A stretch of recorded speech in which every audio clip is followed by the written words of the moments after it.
Ever feel like you're drowning in information? Yeah. I mean, like you're trying to stay on top of things, but Yeah. it's just too much, you know? Totally. It's like drinking from a fire hose sometimes. Well, that's where we come in. Yeah. This is the deep dive. You bring us the material, Right.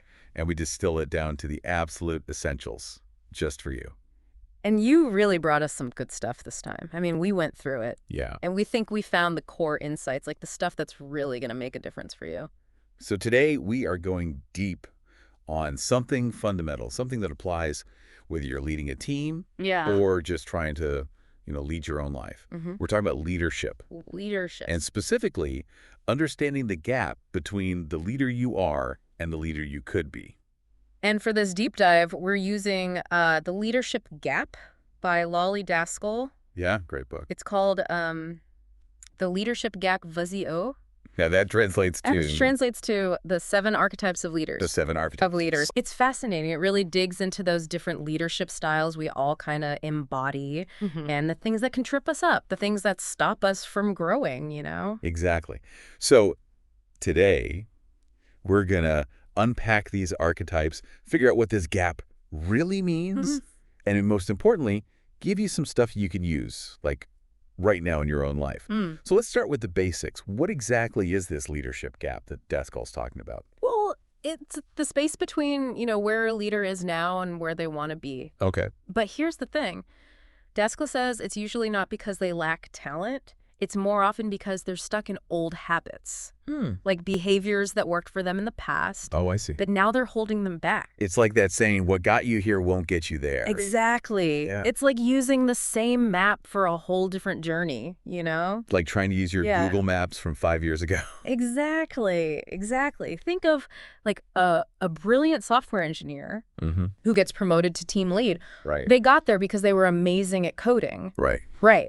But as a leader, that same focus on detail, like diving into every line of code, it can actually hurt the team. Oh, interesting. They need to be delegating, thinking big picture, Yeah. So what you're saying is their strength becomes a weakness. Precisely. In a different context. It is.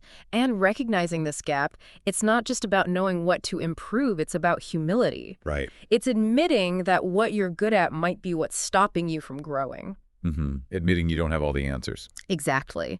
And Daskal talks about this in the foreword, with the story of Richard. Yeah, Richard. He was a fantastic CEO. We'll talk about his archetype later, the Navigator. The Navigator. Yeah, known for strategic thinking. But when he moved to a board position, he really struggled. Interesting. So this guy who was a top performer in one role suddenly couldn't hack it in another. Well, you see, he fell into the fixer archetype, which is the shadow side of the Navigator. His habit of jumping in with solutions, which worked great as a CEO, it backfired on the board. They needed collaboration, discussion. Oh, I see. He just wanted to tell everyone what to do. That makes sense. So his decisiveness, which was an asset before, became a liability in this new situation. He couldn't adapt. Exactly. And it really highlights those questions Daskal asks. What's the gap between who I am and who I want to be? Right. Do I even know what I need to learn? Richard's problem wasn't his skills, it was his ego. It blinded him to how his behavior was affecting others. So it's not enough to be talented. No. You need to be self-aware. You need to understand your impact. Absolutely. Now, how did Daskal come up with these 7 archetypes? Yeah, I was wondering about that. What's the thinking behind them? Well, she starts with her own story, how she always felt like she needed to learn to fill the gaps in her knowledge. You see, she grew up in a pretty strict environment. Yeah. And then she discovered this bookstore, Shakespeare & Co. It opened up a whole new world for her. Wow, that's awesome. A whole new world of ideas. Exactly. And she specifically mentions Viktor Frankl's book, Man's Search for Meaning. Yeah, powerful book. About finding meaning even in the worst circumstances. That really resonated with her. It's about adapting yourself when you can't change the situation. That's a crucial part of leadership. Yes, absolutely. And then she talks about Carl Jung. His idea of archetypes. These are like universal inherited patterns of behavior. Interesting. They shape how we see the world. And I think Jung put it best. Throughout the centuries, men have confronted the gods and demons of their psychic world in the same form. Forms are archetypes, patterns of behavior organization. We are born with an inherited tendency to use these archetypes to comprehend the world. So these aren't just personality types she made up. Yeah. They're based on this deeper psychological theory. Exactly. That adds a lot of depth. It does. And she mentions Joseph Campbell, too, the mythologist. He talked about how our challenges can lead us to self-discovery. Like, where you stumble and fall, there you will find your treasure. I like that. So it's like the hard times force us to learn in ways we wouldn't otherwise. And he also said something like, we must be willing to let go of the life we have planned so as to have the life that is waiting for us. That's deep. It's about being open to change, to unexpected growth. Exactly. So from these influences, she comes up with her 7 archetypes. Okay, so let's hear them. What are these 7 archetypes and what are their shadow sides? Okay, the 7 are the rebel, the explorer, the truth teller, the hero, the inventor, the navigator, and the knight. And each one has a shadow side, like a negative version of itself. Oh, that's interesting. When the strengths of the archetype get out of control, So that's where the leadership gap really shows up. Yes. When your strengths turn into weaknesses. Yeah. So what are these shadow counterparts? For the rebel, it's the imposter. Yeah. They're full of self-doubt. Good. The explorer's shadow is the exploiter. They manipulate people. Got it. The truth teller can become the deceiver, losing everyone's trust. The hero can turn into the bystander, standing by and doing nothing. Interesting. The inventor can become the destroyer, acting unethically. Wow. The navigator can become the fixer, being arrogant. Okay. And the knight's shadow is the mercenary, only caring about themselves. So we all have these 2 sides within us. Yes. And real leadership, true brilliance, comes from developing the good side and keeping the bad side in check. Absolutely. It's about self-reflection, constantly challenging yourself. All right, let's dive into the first one. The rebel and the imposter. I think this is super relevant because so many people, even successful people, struggle with self-doubt. Yes, and it's interesting how confidence, the rebel's strength, can flip into self-doubt, the imposter's weakness. Exactly. So tell me more about this rebel archetype. What are they like? Okay, so the rebel, they're confident, they want to make things better, they're not afraid to shake things up. Their strength comes from that confidence and their ability to get stuff done. But as you were saying earlier, Daskal makes it clear that confidence isn't enough on its own. Right. It has to be backed up by skill, by results. Exactly. And she mentions Tomas Chamorro Pre-Music, Okay. who criticizes that whole idea of just believing in yourself without any substance. Yeah, like blind faith in yourself doesn't necessarily lead to success. It doesn't. She uses examples like Elon Musk, Kiran Mazumdar-Shaw, Richard Branson. All very successful people. They all had confidence, but they also had the skills and the work ethic to back it up. And they weren't afraid to fail. No. And learn from their mistakes. They learned from their failures. So that's the rebel at their best. Now, what happens when they become the imposter? Yeah, that's the big question. What triggers that shift? The imposter is the rebel's leadership gap. It's when you're full of self-doubt. Okay. You feel like a fraud, even though you've achieved a lot. Like you're faking it and you're going to be found out. Exactly. And Daskal says 99% of people feel this way at some point. 99%? Wow, that's almost everyone. It's really common. Even the people who seem to have it all together. And she tells a story about Jeffrey, a CEO of a huge aerospace company, super successful guy. Okay. But he admitted to her that he always felt like an imposter, afraid of being exposed. So it doesn't matter how much external validation you get if you have that internal feeling of inadequacy. And the thing is, people with imposter syndrome, they think their success is due to luck. Or being in the right place at the right time. Yeah. They don't give themselves enough credit. So it's not just one type of self-doubt. There are different ways it manifests. Yes, there are different flavors of imposter. She talks about the fake, who feels like they're pretending the perfectionist, who freaks out over any mistake. Okay. The controller, who micromanages everything. The pleaser, who always needs approval. Yeah. The comparer, who's always measuring themselves against others. I know that type. And the underminer, who sabotages their own success. Wow, that's a lot of different ways to hold yourself back. It is. So what can people do about it?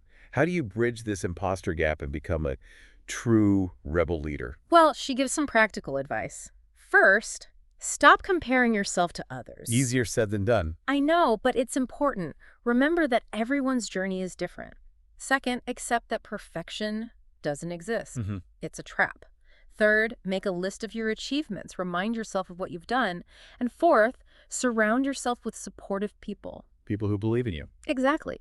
The idea is that by tackling this inner imposter, you can build real, solid confidence. The kind of confidence that a rebel leader needs. Precisely. So a rebel leader who's overcome this gap, they're self-aware, they keep learning, they don't get hung up on perfection. Okay. They don't compare themselves to others, they adapt to change, they're strong even when they're vulnerable, and they're driven by a purpose bigger than themselves.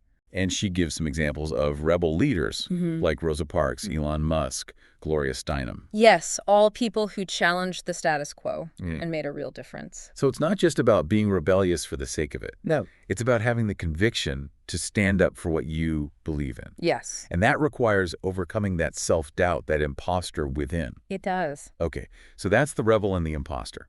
Now let's move on to the explorer and the exploiter. This one seems to be all about intuition. Yeah. And how it can be used for good or for evil. Right. The explorer archetype is all about intuition. They're the pioneers, always looking for new ways of doing things. The trailblazers. Yes. The ones who aren't afraid to challenge the norm. And they really trust their gut feelings. They're willing to take risks based on those feelings. So they're not just guessing. They have a deep sense of knowing. Daskal says it's more than a hunch. It's a knowing that comes from experience. And she mentions Mary Goulet, who said that intuitive statements are usually very short, like 5 words or less. That's interesting. It's like a flash of insight, a deep understanding that you access quickly. So how do you cultivate that intuition? How do you get to that level? Well, she says you need to keep learning, building up your knowledge, so that your intuition has something to work with. Learn to trust your gut, know your strengths, and be ready to act when that intuition speaks to you. So it's not just about being impulsive. No. It's about having a solid foundation of knowledge and experience. Exactly. And then using your intuition to guide you. But what happens when that intuition goes wrong? Yeah. That's where the exploiter comes in. Right. The exploiter is the explorer's shadow. They use their intuition to manipulate people for their own benefit. So instead of using it for good, they use it for control. Exactly. It happens when leaders don't let their teams think for themselves. They micromanage, they dominate. So they use their supposed superior insight as a weapon. Yes, to keep others down. That's not good leadership at all. It isn't. And she tells this story about a strategy workshop. Okay. Led by Oscar, a CEO of a pharmaceutical company. Okay. He was so focused on being analytical, on being right, that he shut down everyone else's ideas. Wow, that must have been frustrating for his team. It was. Like their opinions didn't matter. Exactly. And she describes these exploiter-type leaders. They act like they're the only experts. They withhold information. They're unpredictable. And they might even threaten people to get their way. It's all about maintaining control. So how can you avoid becoming an exploiter? How do you stay on the right side of that line? Well, she says don't take advantage of people's weaknesses. Don't use their weaknesses against them. Right. Don't ask for sacrifices that only benefit you, and be honest in your words and actions. Be authentic. Yes, and she says the most important thing is to recognize that desire to manipulate. To be self-aware. Yeah. To know your own motivations. Exactly. She says there's a big difference between intuition that helps others and manipulation that only helps yourself. And this whole idea of control-based leadership, it's outdated. It doesn't work in today's world. Things are more collaborative now. They are. Or decentralized. She even quotes Thomas Petzinger Jr., who said that companies are becoming more organic, more collaborative. So it's about moving away from that top-down approach. It is. And the explorer who has avoided becoming an exploiter, they balance intuition with logic. They're innovative, visionary, confident, persuasive. They make decisions based on their gut, but they're also rational and prepared. She gives examples like Jeff Bezos, Sarah Blakely, Neil deGrasse Tyson. Well, yes, they've used their intuition to create new things, to challenge the norm. So intuition is a powerful tool, but it needs to be used wisely. Exactly. The best leaders are the explorers who use it for good, not for control. Okay, that's a really important distinction. Now, the next archetype is the truth teller, and it's Shadow, the deceiver. And this one starts with a pretty heavy story from the world of the NFL. It does. It's the story of Mike Webster, a famous football player. A center, right? Yeah, a center. Okay. He had a really rough time after his football career. Chronic pain, memory problems, addiction. He even ended up homeless. It's a sad story. Yeah, it's a reminder that even those who achieve great things can face real struggles. They can. And this is where Dr. Bennett Omalu comes in. Yeah, the pathologist. He was the one who did Webster's autopsy. He suspected that Webster might have dementia pugilistica. That's the condition boxers get from repeated head trauma. Exactly. But when he looked at Webster's brain, it seemed normal. Oh, so that was a mystery. It was. But Dr. Omalu, he didn't give up. He wanted to find the truth. So he kept digging, kept looking for answers. He did. He looked at the brain tissue under a microscope, and that's when he found it.